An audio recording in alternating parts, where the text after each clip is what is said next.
On October 25, 1917, Bolshevik soldiers and sailors stormed the Winter Palace in St. Petersburg, the former home of the Russian Tsars.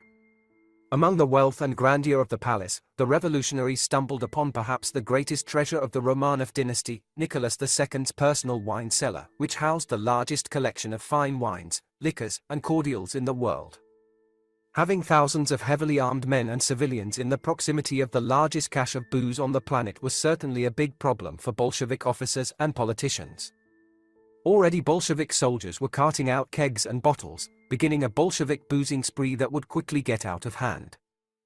At first, Bolshevik leaders considered blasting the cellars with high explosives. However, it was feared that this would severely damage the palace. Finally, Bolshevik leaders ordered the cellars be barricaded and placed under heavy guard while the booze was disposed of. At first, the booze was hauled out in crates to be dumped. However, convoys tasked with this duty were ambushed by drunken soldiers and civilians. Finally, it was decided to simply pour the booze down the drain.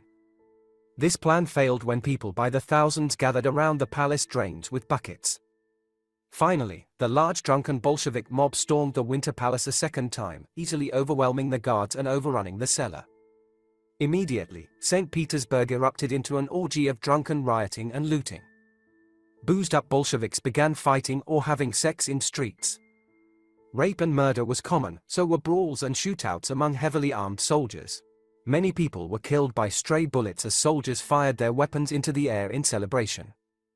Martial law was declared and a Bolshevik army was dispatched to gain control over this situation. After about a month of alcohol-induced chaos, the booze ran out, and order was restored in St. Petersburg. The resulting hangover must have been terrible.